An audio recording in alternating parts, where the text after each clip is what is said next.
Okay, gang, I know I shared an awful lot of stuff in that last video, the introduction to the differentiation strategy. If you'll recall, the stuff that we have to do when we're implementing a differentiation strategy means that we've got to create unique or distinctive, differentiated features that our customers want, things that they desire.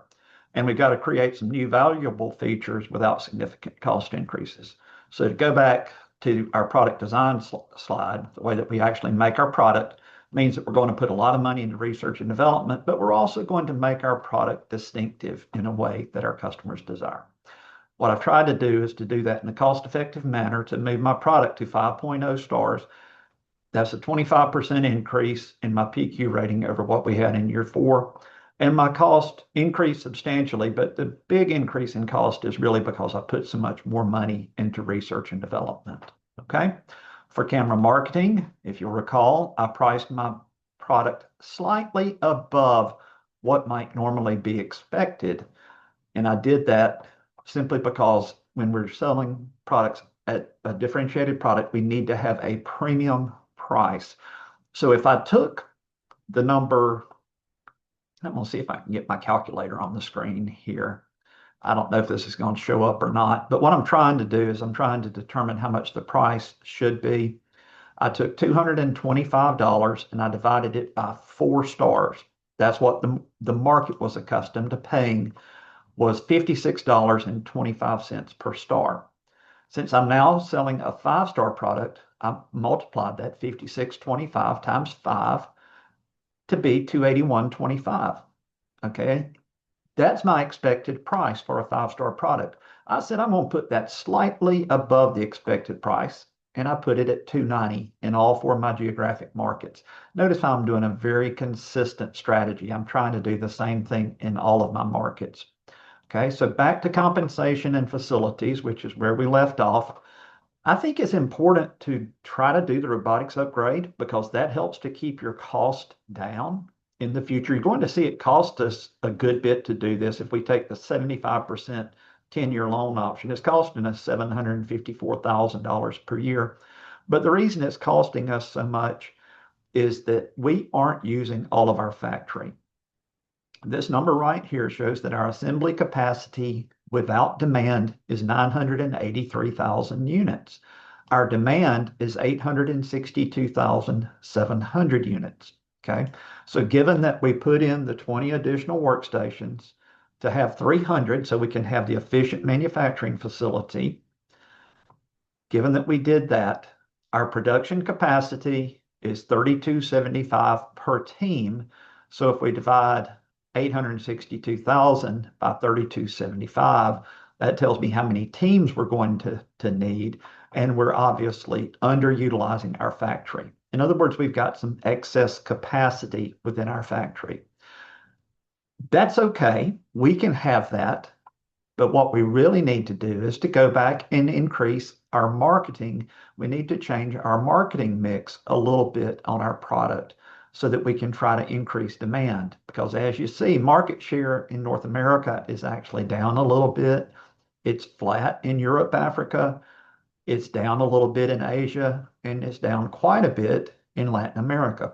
So what I'm going to do is I'm going to just increase my marketing budget, my website display budget, to match my advertising budget. And I want to see what that does for demand for my product.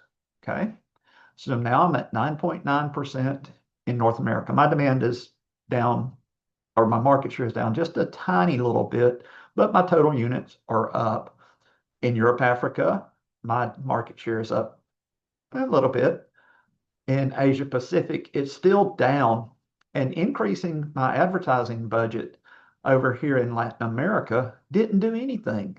When I increased I've kept my advertising budget the same. That's why it didn't do anything. So what I'm going to do is over here in Latin America, I'm going to see if increasing that advertising budget will do some good and help us to make up in that market. And it does. So what I did is I put an extra $1 million into Latin America in an effort to try to actually increase my market share. I'm actually going to overmarket both Latin America and Asia Pacific because I really don't want to lose market share. Okay. And it's reasonable to expect that since I have changed my product, right, I've gone from a 4-star product to a 5-star product.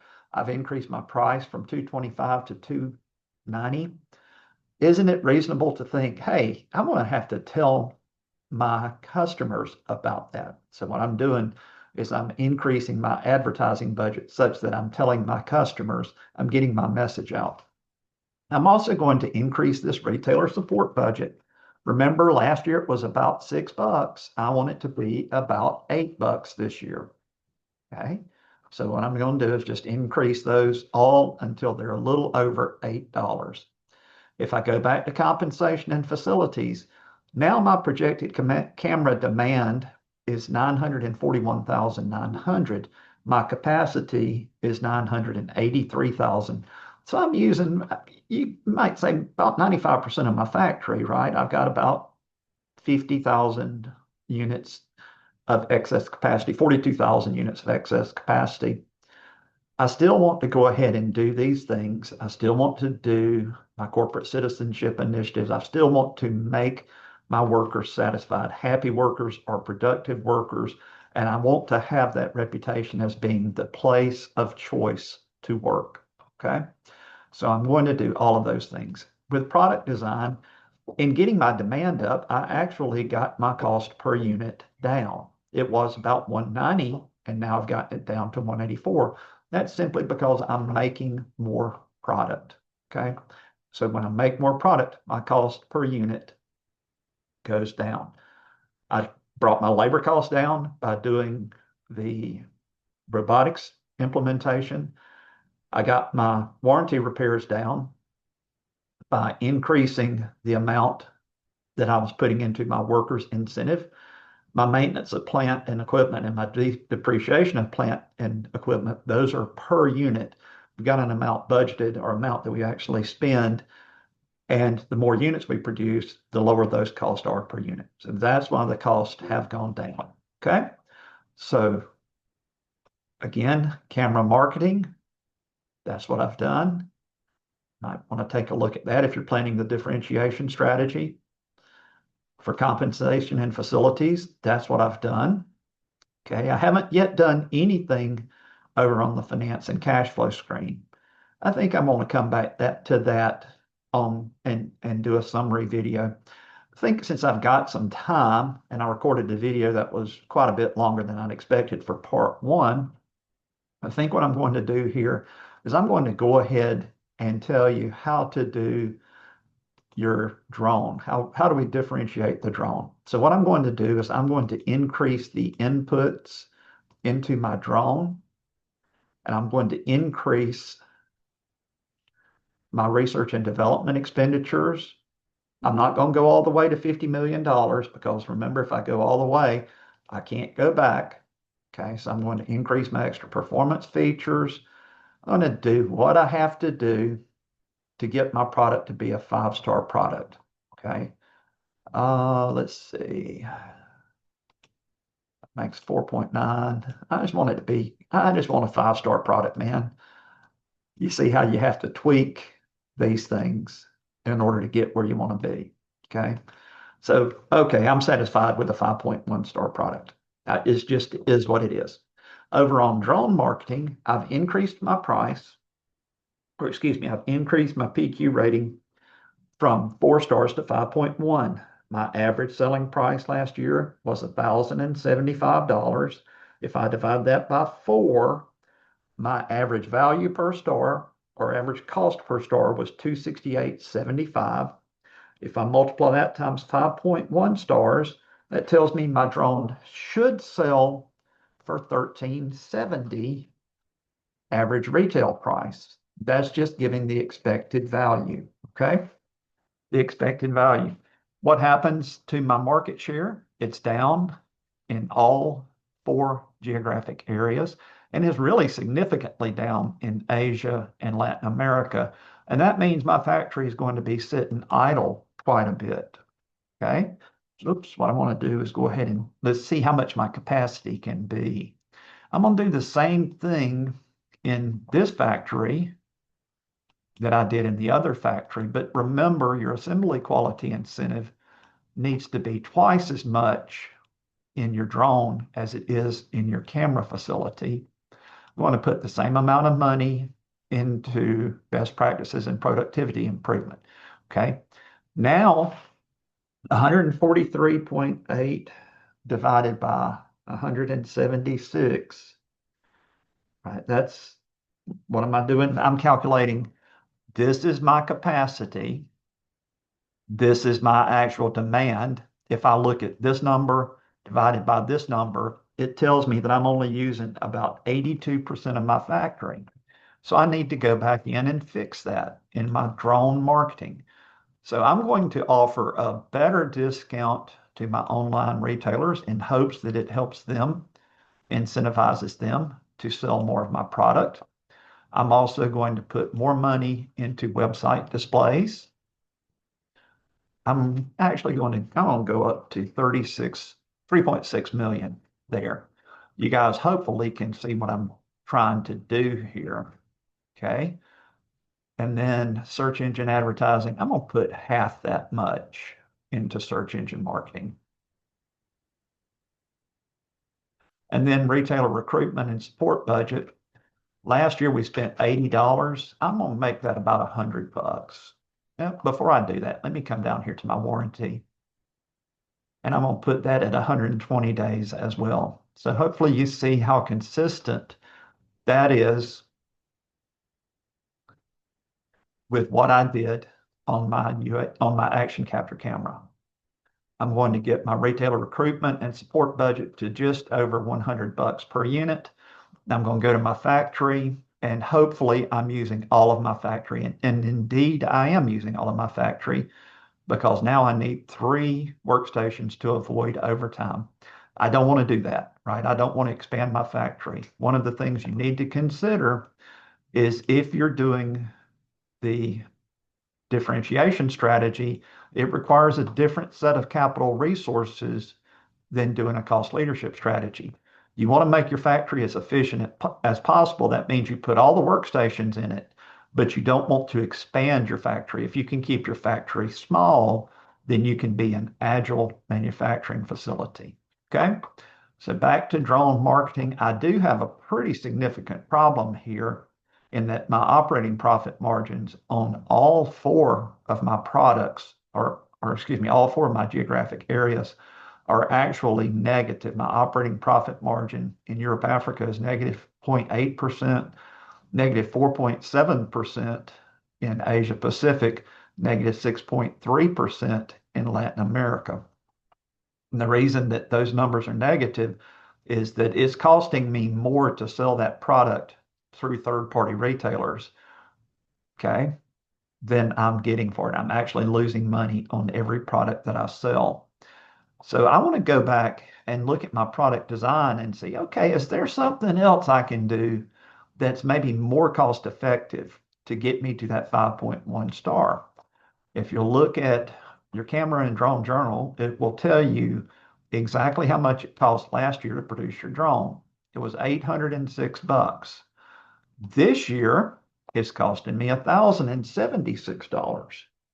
So 1076 divided by 806 means that my costs are up 33.5% over last year. My PQ rating at 5.1 is up 27.5%. Okay.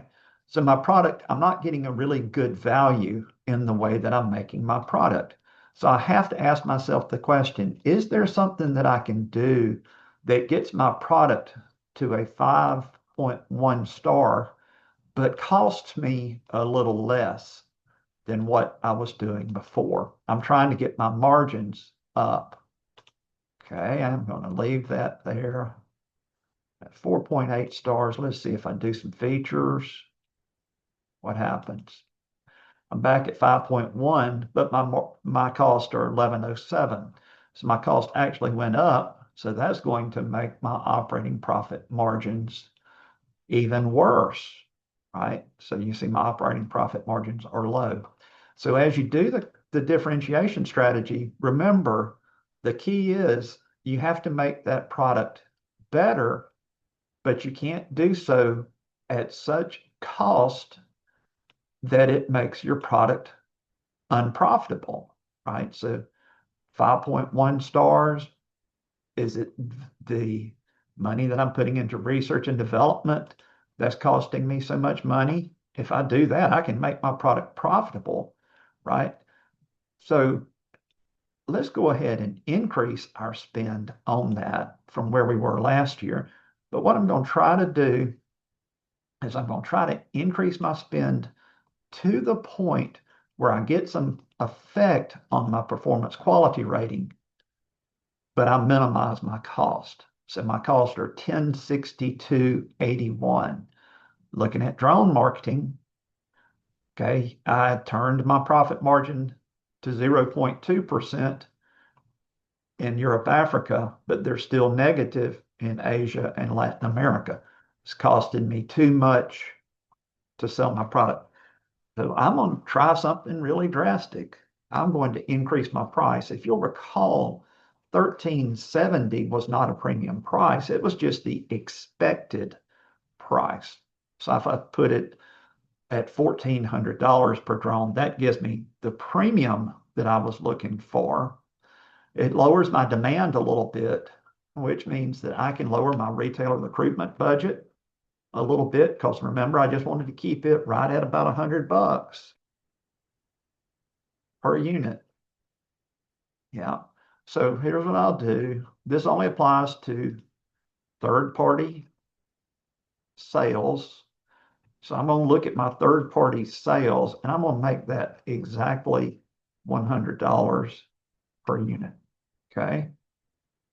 And the way that I did that is, if you look at this number right here, that gives you your third-party demand: 22,300, 19,000, 10,700, and 7,200. So what I did is I just spent $100 per unit. I took that 22.3 and I spent 2,230,000, 1.9 million. It made my amount exactly $100 per unit. Okay. Now, increasing my retailer support budget, or excuse me, my discount offered to third-party retailers, cost me more money, but is it helping with my demand? If I go back to 15%, I've still got positive operating margins in North America and Europe, Africa, but I'm losing money in Asia Pacific and Latin America. And I'm losing money on my operating profit margin in Europe, Africa. Is there anything over in compensation and facilities that I can do to get my costs down? There really isn't. I've cost myself some demand in what I'm doing. Okay. So for product design, your challenge, folks, is to make this product better in a cost-effective manner. You've seen by me making the changes I didn't make it in a cost-effective manner. But I'll tell you, there's some combination of UAV drone design that will be cost-effective and will allow you to have positive profit margins. Okay. So the last thing I want to do is finance and cash flow. And I'm going to come back to that. I'm going to do a totally separate video, hopefully that just kind of ties things together for you. Okay. So I'm saving these decisions, and I'll see you in the next video.